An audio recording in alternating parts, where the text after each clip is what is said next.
Tapi jika ada hal-hal misalnya terkait dengan kebijakan pemerintah yang kira-kira itu tidak sesuai dengan keinginan rakyat, tidak pro rakyat, tetap kita kritisi. Beliau mengajak saya, Bang. Ngajak saya, mau nggak saya maju ke caleg di Perak? Karena nanti Bang Irwan nggak maju lagi. Ya itu agak lama juga saya gantung. Kata keun ke GOM. Ibalah keun kena. Walaupun kita yang kita keun ke GOM ini adalah fakta. Waktu dibalas keun ke kita, ya itu sudah fitnah. Betul.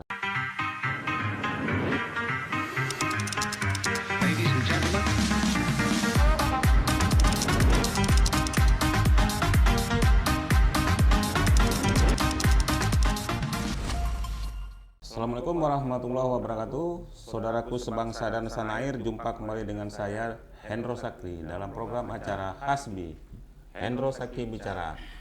Baik, saudaraku sebangsa dan setanah, hari ini kita kedatangan tamu yang istimewa. Beliau banyak dikenal oleh masyarakat Aceh sebagai awalnya dulu oposisi rakyat, selalu menamakan dirinya sebagai juru bicara rakyat jelata gitu. Bung Sakia Merejal ini sosok yang fenomenal. Jadi beliau bisa dikatakan influencer lah, karena mampu mempengaruhi opini publik terkait dengan kebijakan-kebijakan yang dilahirkan pemerintah. Nah, untuk itu kita sudah hadirkan Bang Haji lah, kita panggil Bang Haji, Bang Haji Sakia Merejal. Apa kabar Bang Haji? Alhamdulillah baik. Gimana Bang Haji, sehat ya? Alhamdulillah. Bang Hendro apa kabar nih? Alhamdulillah sehat Bang Haji ini, alhamdulillah. Lama kita nggak jumpa. Itulah luar biasa. Terima kasih Bang Haji sudah hadir ke studio kami untuk kita bincang-bincang. Siap. Bang Haji, ini kan menarik sebenarnya. Kenapa kita ambil tema ini?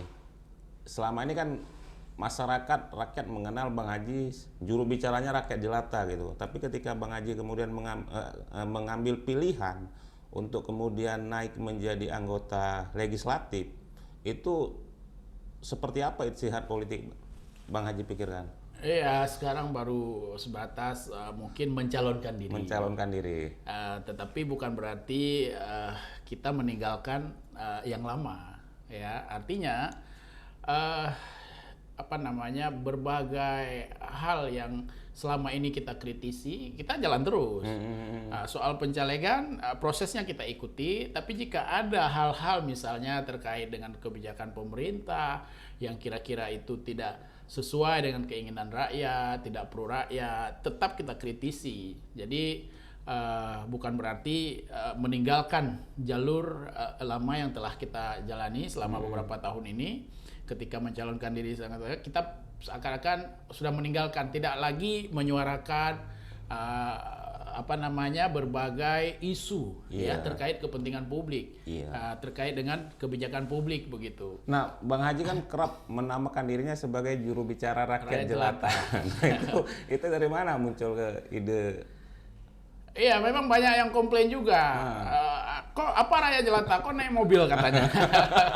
Jadi sebenarnya konteks video-videonya sering bikin di mobil ya gitu kan. Sebenarnya konteks rakyat jelatanya begini Bang. Waktu itu kadang-kadang kita ada lembaga juga, kita bikin masyarakat pengawal OSUS ya kan. Kadang-kadang kita kirim rilis juga ke media waktu itu, termasuk media Abang juga ya kan. Ada beberapa media ataupun misalnya podcast atau apalah yang kemudian menyebutkan saya itu, ada yang menyebut sebagai pengamat, ada yang menyebut sebagai intelektual, ada yang menyebut sebagai aktivis. Saya merasa kurang nyaman disebut seperti itu, ya kan? Saya merasa saya nggak layak untuk disebut seperti itu. Disebut pengamat, kita tidak punya kepakaran yang betul-betul spesifik, yang betul-betul menguasai sebuah isu itu dengan sangat paripurna, katakanlah begitu. Nah, disebut intelektualitas juga kita tidak punya latar belakang seperti akademisi ya, misalkan sering disebut akademisi intelektual, ya kan? Kita tidak punya latar belakang pendidikan yang patut untuk disebut sebagai intelektual. Disebut aktivis, mungkin juga ada banyak aktivis-aktivis senior yang lebih layak dan mungkin juga tidak terima kalau saya disebut aktivis. Jadi saya merasa nggak nyaman, Bang. Akhirnya bagi saya pikir ini paling nyaman. Saya kasih labeling ya, kasih melabelkan diri sebagai rakyat jelata. Juru bicara rakyat jelata. Ini kalau rakyat jelata kan salah-salah apa namanya, salah-salah pernyataan tuh biasa. Ya. Juga rakyat. Jadi ya udah itu aja. Jadi lebih ke itu konteksnya, bukan kemudian dari aspek misalnya kehidupan kita harus apa namanya, harus duafa, ya kan? Kadang-kadang kawan-kawan nggak bisa membedakan antara jelata dengan duafa. Kalau jelata ini kan kita bukan bagian orang yang tidak punya kekuasaan di tangannya. Betul, ya kan? Jangankan berbicara di level provinsi, di level kampung aja kita rakyat biasa. Itulah rakyat jelata. Betul. Itu harus dibedakan antara rakyat duafa dan rakyat jelata. Jadi gitu, Bang, kisahnya. Ya, kenapa saya memilih duafa? Jadi kan profil Bang Haji ini kan menarik. Kenapa kemudian kita menjadikan Bang Haji salah satu narasumber kita di sini? Karena kita tracking video-video dan postingan Bang Haji serta coletehan-coletehan Bang Haji itu di Facebook dan juga di berbagai media sosial itu kan banyak mendapat apresiasi karena dianggap mewakili suara rakyat jelata lah, bisa dikatakan seperti itu. Nah, kemudian ketika Bang Haji memutuskan ini untuk yang selama ini langkah-langkah ekstra parlementer lah kita bilang, kemudian Bang Haji akan memutuskan untuk naik dewan. Ini tentu kan kekhawatiran orang ini Bang Haji nanti nggak lagi mewakili suara rakyat, ini akan mewakili suara partai, ini seperti apa? Iya, itu memang... Oke, sebelumnya kalau boleh tahu dari partai apa ya naiknya ya? Insya Allah Nasdem. Partai Nasdem. Ya, oke, siap. Jadi sebelum saya jawab yang Bang Hendro tanya tadi, mungkin saya sampaikan kronologis. Kenapa sampai akhirnya saya mencalonkan diri sebagai caleg DPRA. Ya, beberapa tahun, dalam 2 tahun inilah saya sering berjumpa dan berdiskusi dengan seorang politisi yang saat ini beliau ada di DPR Aceh, yaitu Bang Irwan Johan. Saya saya pelajari profil beliau. Saya juga menyampaikan kritik pada beliau, ya, kritiknya yang dulu kita juga sempat misalnya berhadapan secara diametral di media sosial gitu kan. Akhirnya pada saat kita ketemu silaturahmi, ternyata enak gitu, komunikasinya nyambung. Saya bilang saya ingin mengkritik abang secara langsung, ada 2 hal, boleh saya kritik? Boleh, beliau terima. Jadi saya merasa ini orang bisa ini artinya tidak kaku gitu, tidak anti kritik. Kemudian saya juga melihat sisi yang mungkin jadi yang paling saya garis bawahi dari sosok Bang Irwan Johan ini, soal integritasnya. Saya memang sudah menguji dan memverifikasi beliau clear soal integritas, tidak pernah bermain-main dengan uang rakyat, itu tidak pernah. Itu yang membuat saya kemudian merasa respect dengan beliau. Ya. Nah, dalam perjalanan itu menjelang tahun-tahun politik kemarin itu beliau mengajak ya, karena beliau ada rencana lain, tidak maju lagi sebagai calon anggota DPR Aceh. Beliau ingin maju ke eksekutif mungkin nanti kalau ada umur panjang. Beliau mengajak saya, Bang, saya, mau nggak saya maju ke caleg DPR, karena nanti Bang Irwan nggak maju lagi. Ya itu agak lama juga saya gantung, nggak saya jawab apa iya, ya juga mungkin soal pertimbangan soal partai juga. Nah, sementara partai-partai lain juga nawarin, ya. Menjelang dibukanya masa pendaftaran, beliau ngajak duduk dengan beberapa orang, ya tim inti beliau lah, keluarga beliau termasuk adik beliau Iqbal Johan, memastikan lagi. Ya, pada akhirnya dengan berbagai pertimbangan saya memutuskan menerima ajakan beliau. Saya bersedia maju sebagai caleg DPRA, dan waktu itu saya sudah perhitungkan resikonya, konsekuensinya. Ya, akan banyak juga mungkin yang selama ini mengapresiasi kemudian tidak suka ya, atau dislike dengan pilihan politik saya tersebut. Tiba-tiba mungkin yang semula follow jadi unfollow gitu. Tapi kayak nggak terlalu banyak kalau unfollow ya. Tapi memang ada misalnya coletehan ya, dari komen-komen lah, komen-komen netizen ya. Ya itu kan. agak skeptis, ya, agak pesimis lah. Karena dianggap tidak lagi nanti mewakili suara rakyat Iya, jelata. saya Mungkin paham seperti itu. Kekhawatiran itu muncul mungkin juga kesalahan senior-senior kita dulu, yang lebih dulu misalnya masuk ke sana, nah ternyata mereka diharapkan mampu menjadi jembatan aspirasi masyarakat, kemudian juga sama saja dengan yang lain, tidak bersuara, diam saja, sibuk dengan hak-hak pribadi begitu, sibuk dengan katakanlah pokin dan sebagainya. Nah, itu yang kemudian membuat masyarakat kita menjadi skeptis terhadap politik, skeptis terhadap pemilu. Siapapun yang masuk dianggap akan melakukan hal yang sama semua. Nah, jadi saya paham resiko itu, ya mau tidak mau resiko itu kita ambil. Setiap pilihan selalu ada konsekuensi, selalu ada resiko. Jadi konsekuensi logis dari pilihan untuk mencalonkan diri sebagai caleg, ya saya siap dengan misalnya nanti ada yang mengkritisi, itu halus ya, ada yang membuli mungkin, bahkan sampai pada level difitnah segala macam. Saya sudah menyiapkan diri, siapkan mental. Ya, kan? Jangan sampai kena mental kalau kata orang ini kan. Jadi itu Bang. Jadi itu pertimbangannya. Ya, saya paham betul ya apa konsekuensi yang akan saya hadapi. Mungkin ada juga. Tapi ya sebisa mungkin saya jelaskan ya. Tapi saya lihat banyak juga yang memberi dukungan. Alhamdulillah banyak juga yang memberi dukungan. Ada sebagian yang memang komentarnya negatif. Saya lihat dari dulu memang waktu kita menyampaikan yang benar pun, yang menyampaikan sesuatu yang faktual pun sudah negatif juga. Artinya itu aja orangnya. Itu aja orangnya. Jadi itu yang terjadi dengan keputusan saya mencalonkan diri Bang. Artinya sudah melalui fase ijtihad politik yang sangat luar biasa lah. Iya, nggak luar biasa, biasa-biasa saja. Tapi kita sudah kalkulasi semua. Katakanlah apa yang akan kita alami dan jalani ke depan ini, seperti itu Bang. Ya mungkin harapan kita nih Bung Sakya, insya Allah nanti jika terpilih itu tidak tidak mewakili kepentingan partai, tapi tetap mewakili kepentingan rakyat lah, harapannya seperti itu. Karena ini juga harapan netizen ya. Iya. Bahwasanya Bung Sakya, Bang Haji yang selama ini sangat kritis, mengkritisi kebijakan-kebijakan pemerintah yang dianggap tidak pro rakyat. Ya, insya Allah nanti kita doakan sama-sama Bang Haji terpilih, sehingga mungkin suara rakyat yang diwakili Bang Haji itu lebih keras terdengar gitu. Ya, harapan saya begitu Bang. Sampai sekarang saya masih punya cita-cita itu. Ya mudah-mudahan nanti godaan-godaan untuk kemudian dalam tanda petik mengkhianati, katakanlah ya, seandainya diberikan kepercayaan oleh rakyat, diberikan mandat oleh rakyat, godaan-godaan untuk mengkhianati aspirasi masyarakat itu, saya berdoa mudah-mudahan saya tidak mudah tergoda. Iya, begitu. Dan saya mungkin orang yang pertama nanti kalau Jadi itu juga mungkin salah satu pertimbangan saya memilih Partai Nasdem. Saya lihat Partai Nasdem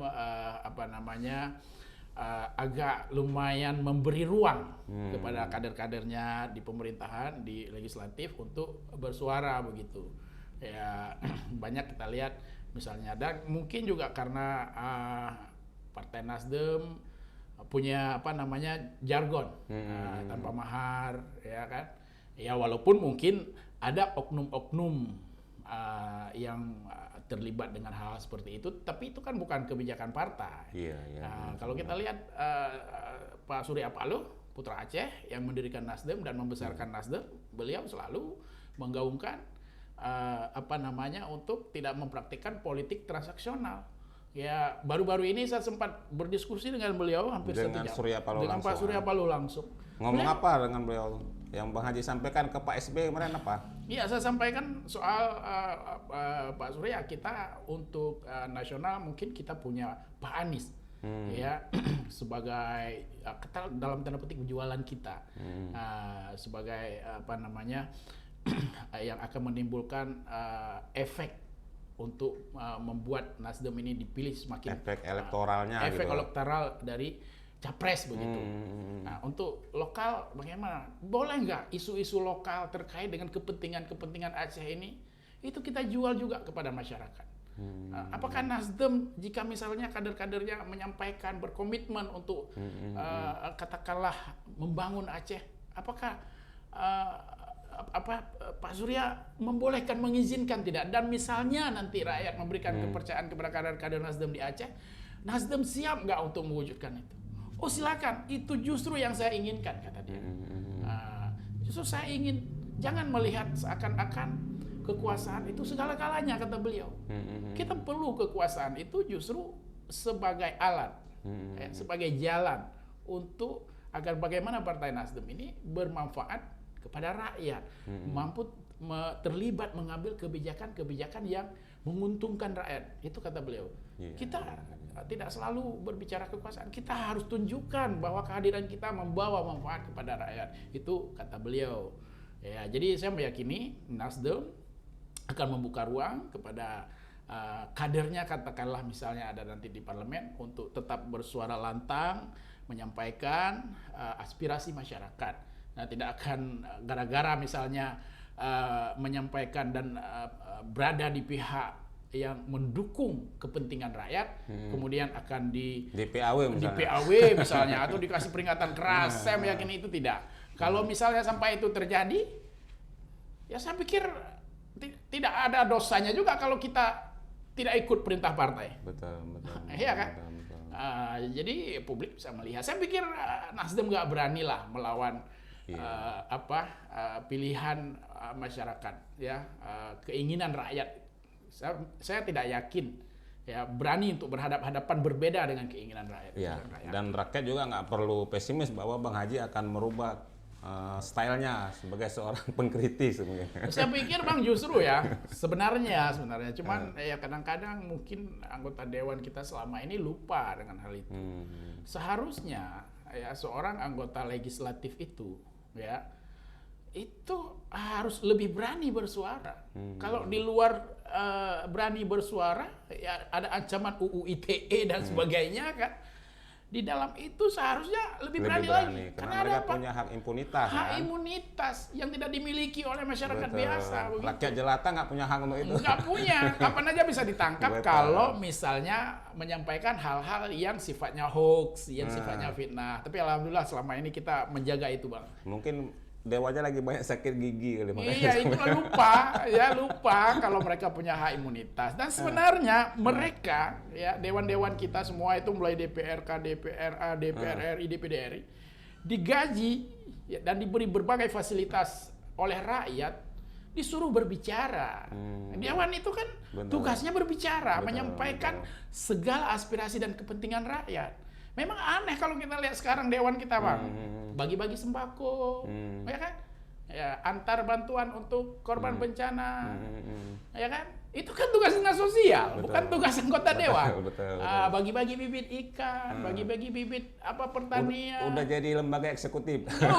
udah mengambil kewenangan eksekutif. Jadi mudah-mudahan ya kita balik. Bukan nggak boleh, tapi tugas dewan itu sebenarnya kalau misalnya ada masyarakat yang membutuhkan hal-hal tersebut tadi, sembako, bantuan-bantuan, itu tugasnya hanya menyampaikan kepada eksekutif agar diakomodir. Betul. Kalau sekedar hadir oke. Tapi kalau kita lihat sekarang kan pasang ini hadir bagi-bagi, seakan-akan ini dari dari kantong pribadi si anggota dewan. Padahal ngambilnya dari dinas sosial juga. Dari rakyat juga sebetulnya kan. Oke Bang Haji, tadi ya, Bang. Ini Bang Haji kan sebagai kader Nasdem, sedikit lah ini soal Anies Baswedan, ini di Aceh gimana?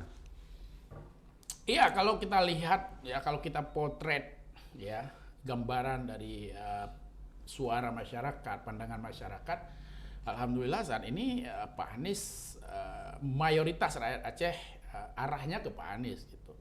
Ya mungkin persentasenya ada yang mengatakan sampai 70%, 80%, ya mungkin belum ada survei resmi ya. Tapi karena kita sudah declare mendukung Pak Anies secara penuh, akan bekerja all out agar beliau bisa menang besar di Aceh, kita berharap nanti Pak Anies bisa mendapatkan suara 85 hingga 90%. itu tugas kader Nasdem. tugas kader. Kalau menang mungkin tanpa kita bekerja pun sekarang Pak akan Anies menang, gitu ya. kalau di Aceh ya kan. Tetapi pekerjaan tantangan ke depan adalah mempertebal kemenangan Pak Anies di Aceh. Secara mempertebal ya. Mempertebal kemenangan beliau di Aceh. Kalau pandangan Bang Haji sendiri tentang sosok dan profiling Anies Baswedan seperti apa? Iya, bagi saya pribadi ya, terlepas dari subjektivitas karena Partai Nasdem mengusung Pak Anies, di antara 3 calon ini yang paling unggul kalau kita misalnya kasih penilaian, kasih checklist lah poin-poin penilaian terhadap ketiga capres, yang paling unggul jelas Pak Anies begitu. Ya, beliau punya pengalaman yang sangat panjang dan di banyak sektor begitu, ya kan. Beliau sekolahnya juga dari sekolah tingkat dasarnya sampai SMA-nya itu sekolah unggul semua. Kemudian di luar negeri juga beliau sampai doktoralnya juga sekolah-sekolah yang katakan kelas dunia begitu ya. Kemudian punya pengalaman sebagai guru, ya tahu beliau bagaimana mengurus pendidikan ini. Punya pengalaman sebagai dosen, sebagai rektor, bahkan sudah pada level menteri pendidikan. Artinya beliau paham betul bagaimana sebenarnya kondisi pendidikan dan bagaimana sebenarnya memformulasikan ya agar pendidikan di Indonesia ini bisa lebih maju lagi, agar indeks pembangunan manusianya lebih meningkat lagi sebagai salah satu syarat menjadi negara maju. Di luar itu beliau berpengalaman sebagai kepala daerah, sebagai gubernur. Apalagi selama ini kan gubernur DKI itu disebut sebagai gubernurnya Indonesia, gitu kan. Karena tanggung jawab, beban dan tantangan yang dihadapi itu sangat complicated dibandingkan daerah-daerah lain. Makanya ada yang menganggap kalau sudah pernah jadi gubernur DKI sangat cocok jadi Presiden RI. Presiden RI. Ya kalau di Turki itu pernah jadi gubernur Istanbul. Jadi presiden Turki kayak Erdogan. Jadi saya pikir beliau punya pengalaman mengurus daerah, menjadi leader di situ, ya, memimpin daerah dan menunjukkan berbagai karya-karya yang apalagi rakyat DKI memberi dukungan penuh kepada beliau.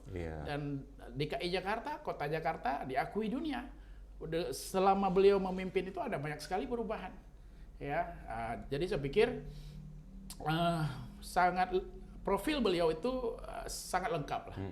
Ya, terlepas kita nggak mengatakan bahwa calon lain tidak punya kelebihan, ada kelebihan dan kekurangan. Tetapi kalau kita checklist daftar kalau kita buat perankingan lah ya, checklist buat perankingan sekolahnya, keluarga dan lain-lain lah. Misalnya gitu. Kemampuan membangun komunikasi dengan rakyat kecil, ya kan. Kemampuan membangun komunikasi dengan komunitas global internasional, beliau juga sudah teruji begitu. Ketika hadir di forum-forum dunia, beliau sangat confident berbicara. Nah, kita lihat bahwa Indonesia akan dihargai dunia kalau punya pemimpin yang punya kualitas leadership seperti Pak Anies ini. Ya, kalau hal lain misalnya soal keadilan, beliau sudah tunjukkan. Beliau seorang Muslim yang taat, tapi juga sangat toleran, ya. Tidak ekstrim begitu. Betul. Jadi ya menurut kami meyakini Pak Anies sosok terbaik yang harus kita perjuangkan menjadi Presiden Republik Indonesia. Insya Allah Pak Anies menang lah ya. Kita doakan begitu, kita doakan dan kita ikhtiar lah untuk Siap. Oke, Bang Haji sedikit kita turun, kemarin kita bicara nasional. Nah, kita balik lagi ke Aceh nih. Ya. Tadi bicara dalam konteks Bang Haji sebagai kader lah. Nah, ini kita bicara dalam konteks Bang Haji sebagai juru bicara rakyat jelata nih. Siap. Nah, kalau terkait dengan pemerintah Aceh sendiri gimana pandangan Bang Haji? Pemerintah Aceh saat ini? Saat ini dibawa ke kepemimpinan PJ Gubernur. Apakah ada masalah atau hal-hal mungkin selama tahun kedua nih banyak hal-hal yang luar biasa yang beliau? Iya, pada akhir tahun menjelang setahun saya sudah menyampaikan ya penolakan terhadap perpanjangan. Ya, waktu itu saya bikin juga di medsos bulan Juli ganti Ahmad Marzuki. Ya, kita dorong agar kalau bisa ya kita sudah memberikan kesempatan kepada beliau setahun, ternyata kita menganggap bahwa kepemimpinan beliau itu gagal, bahkan bahasa saya gagal total.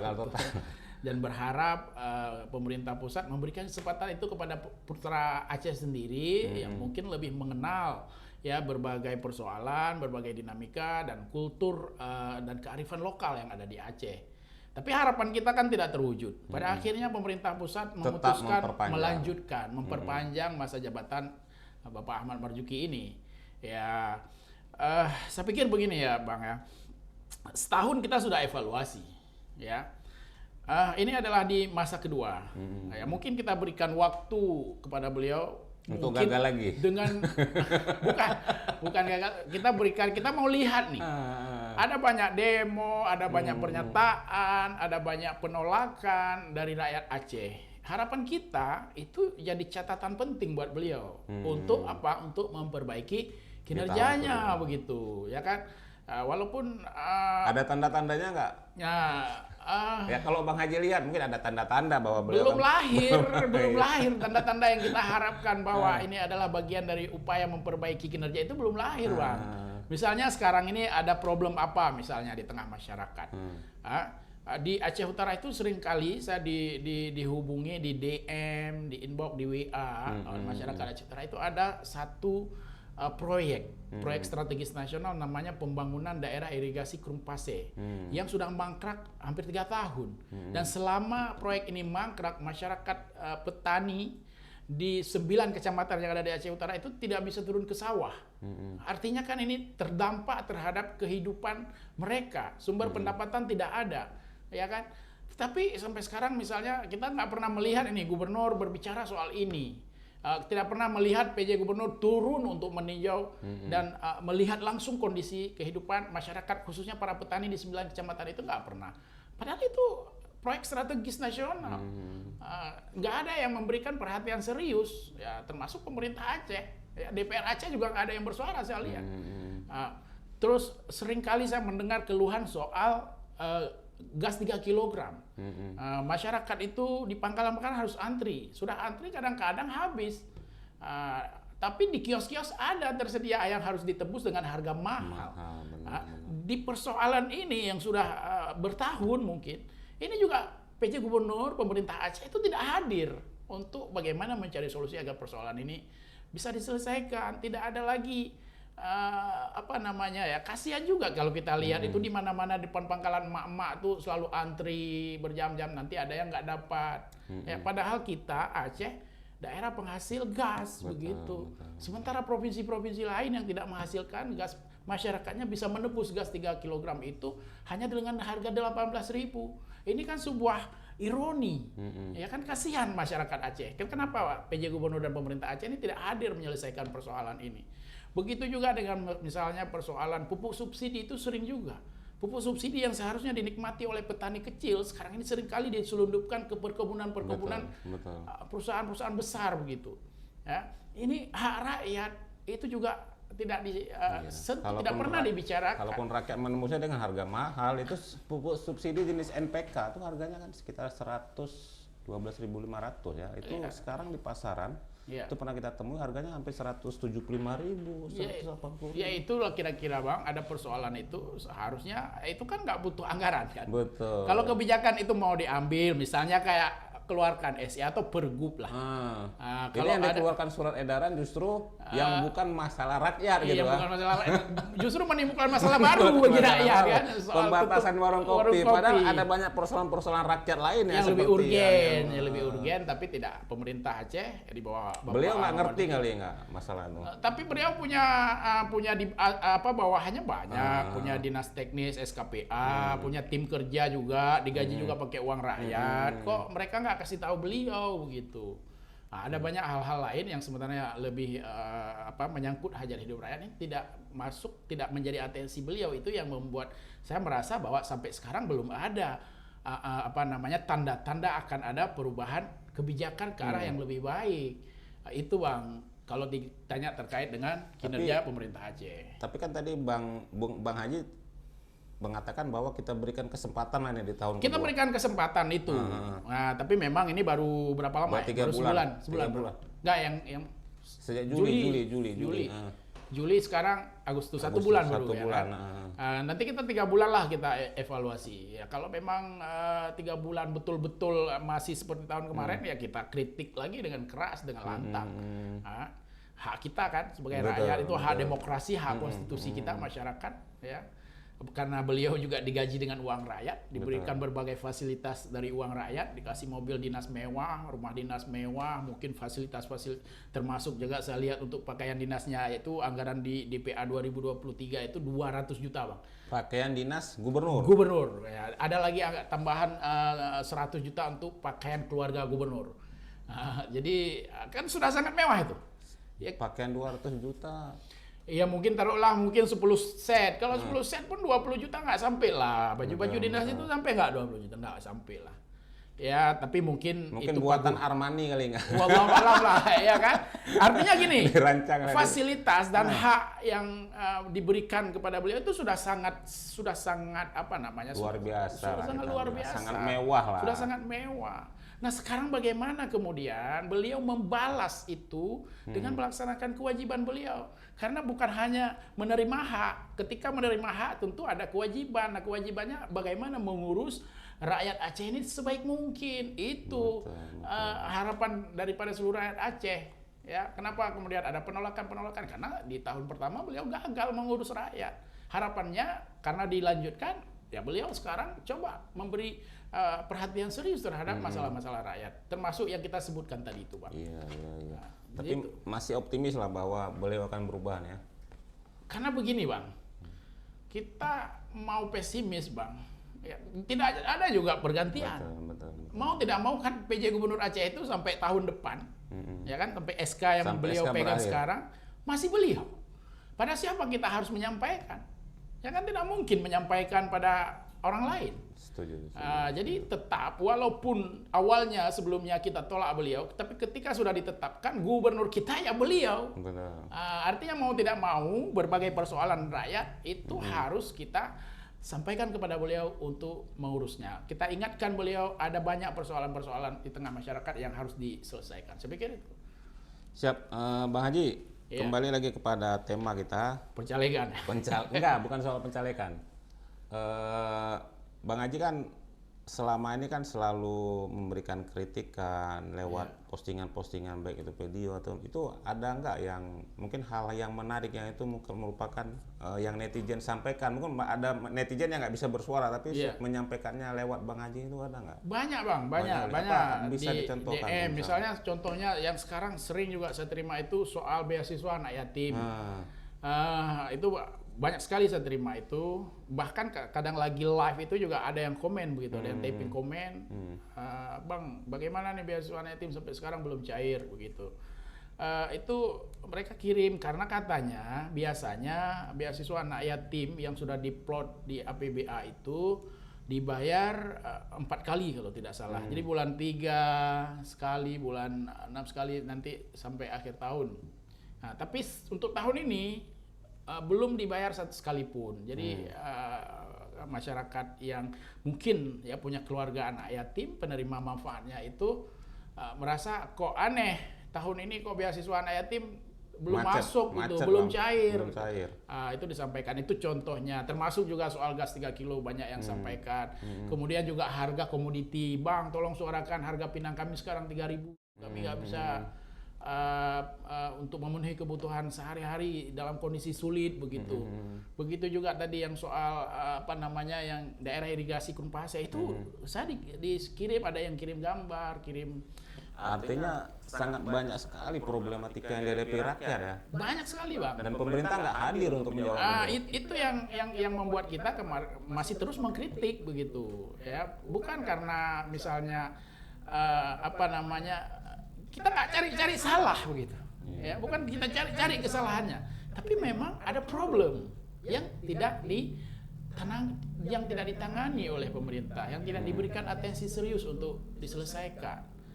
Itu yang kemudian kita sampaikan.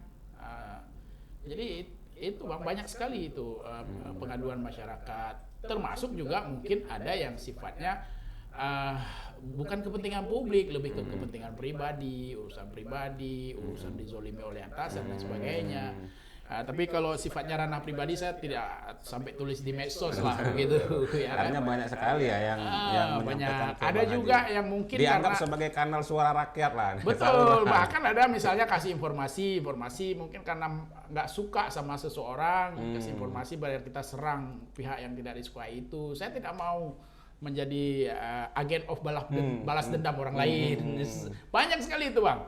Di messenger saya, di DM saya banyak sekali pengaduan-pengaduan seperti itu. Ada yang saya respon, ada yang kira-kira itu tidak baik dan kita bukan bagian dari untuk menyelesaikan termasuk gosip dan sebagainya.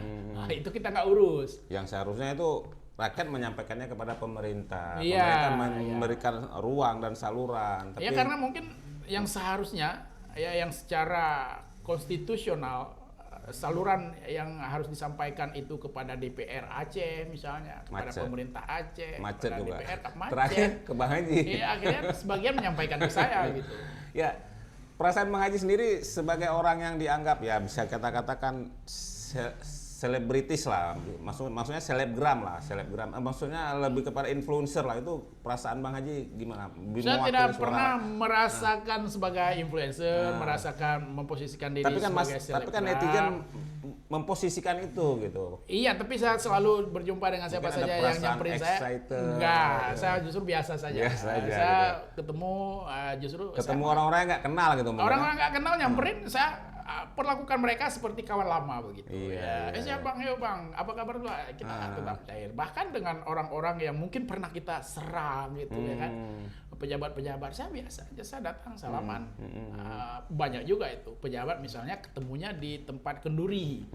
Kan itu nggak disengaja tuh. Betul.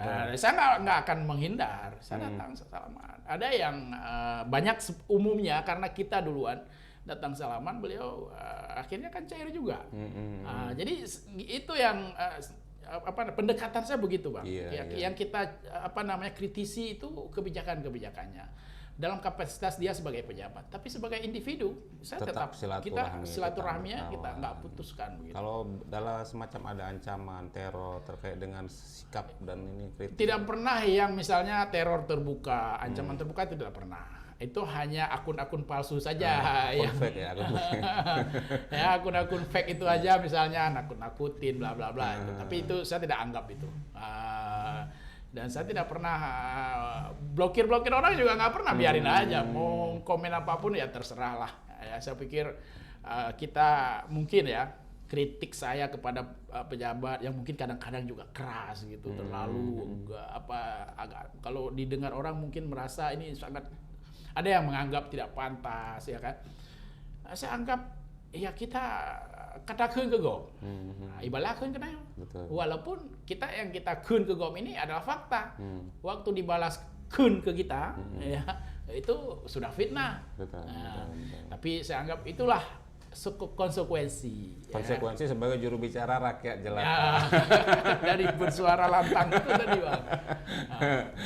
Ya, Bang Haji mungkin yang terakhir, apa yang ingin Bang Haji sampaikan untuk masyarakat, untuk rakyat jelata dan juga untuk pemerintah Aceh, mungkin ada yang ingin disampaikan? Iya, terkait dengan tema dari oposisi rakyat menuju kursi dewan, ya saya ingin menyampaikan kepada rekan mutua semuanya, sahabat saya, rakyat Aceh, yang mungkin selama ini mengikuti hal-hal yang saya lakukan. Saya sampaikan bahwa memang saya sudah mengambil sebuah ijtihad untuk mencalonkan diri sebagai caleg DPRA, tetapi saya tidak pernah meninggalkan posisi lama saya sebagai orang yang mengkritisi kebijakan-kebijakan pemerintah. Mau nanti saya berhasil atau tidak berhasil, saya tetap di posisi itu. Ya, akan tetap menjadi kalau dari bahasa oposisi rakyat. Tetap oposisi bersama rakyat lah. Jadi itu yang ingin saya sampaikan ya terkait saya mencalonkan diri. Bagi yang mungkin mengapresiasi, mendukung, saya mohon dukungannya, mohon doanya, juga mohon didukung. Bagi yang tidak sepakat, ya saya siap menerima konsekuensi itu. Saya siap misalnya kalau ada yang ingin mengkritik, membuli dan sebagainya, ya. Tetapi saya sampaikan bahwa Walaupun mungkin sikap kita hari ini berbeda, kita tetap harus menjalin persaudaraan, menjalin silaturahmi. Jangan sampai perbedaan pandangan politik, perbedaan pilihan politik membuat silaturahmi kita sebagai sesama rakyat jelata, sebagai sesama rakyat Aceh, ya, sebagai sesama umat Muslim yang lebih khususnya lagi terputus gara-gara politik. Itu yang ingin saya sampaikan kepada sahabat semua, khususnya para netizen yang selama ini mengikuti apa yang saya lakukan begitu. Kemudian kepada pemerintah Aceh, ya saat ini kondisi rakyat Aceh perekonomian sangat memprihatinkan. Kami mohon kepada pemerintah Aceh, kepada Bapak PJ Gubernur Ahmad Marzuki agar menjadikan persoalan ekonomi masyarakat yang sedang terpuruk ini sebagai sebuah isu sentral, isu penting, isu strategis yang harus dibicarakan secara serius. Ya, dicari solusinya bagaimana, dihadirkan sebuah formulasi agar ekonomi rakyat bisa kembali menggeliat. Karena kalau ini terus-menerus dibiarkan, maka bukan tidak mungkin Aceh akan semakin terpuruk ke depan dan sangat sulit untuk memajukan Aceh. Tantangan ke depan akan lebih berat lagi. Kepada DPR Aceh untuk menjalankan fungsi, walaupun mungkin hampir 4 tahun ini banyak diamnya, ya, yang dilakukan belum mampu menjawab harapan dan aspirasi masyarakat, ya, tinggal 1 tahun ini tolong tunjukkan bahwa DPR Aceh sekarang ini serius ingin menyuarakan kepentingan rakyat Aceh, bahwa DPR Aceh benar-benar menjadi pemegang mandat yang amanah dari seluruh rakyat Aceh, termasuk juga yang lain, termasuk juga DPR RI yang dari Aceh, DPD RI dari Aceh. Ada banyak sekali, ya, hal-hal menyangkut kepentingan rakyat Aceh yang kewenangan dan kebijakannya berada di level pemerintah pusat, harus mereka kawal. Jangan kemudian nanti kita akan diklaim oleh rakyat, datang lagi kepada rakyat kalau sudah butuh suara. Ketika sudah terpilih tidak ingat lagi rakyat. Jangan sampai ini terulang lagi di tahun-tahun mendatang. Itu harapan kita. Siap Bang Haji, luar biasa Bang Haji ini. Jadi saudaraku sebangsa dan setanah air, Bang Haji ini sahabat saya. Kita juga sering berargumentasi lah terhadap isu-isu tertentu, tapi dalam aspek tertentu saya sangat apresiasi ke beliau. Beliau ini punya integritas yang luar biasa, dan kalaupun nanti beliau maju dari dapil 1, saya sebagai warga Aceh besar juga akan coblos beliau nanti ini, karena memang saya percaya bahwa Bang Haji ini sosok yang luar biasa yang kita harapkan dapat menjadi corong bagi masyarakat Aceh. Bang Haji, terima kasih banyak atas kehadirannya di studio kami. Iya, sama-sama. Ya. Terima kasih juga sudah dipromosi juga. Oke, saudaraku sebangsa dan tanah air, sampai jumpa di edisi berikutnya. Assalamualaikum warahmatullahi wabarakatuh. Waalaikumsalam warahmatullahi wabarakatuh.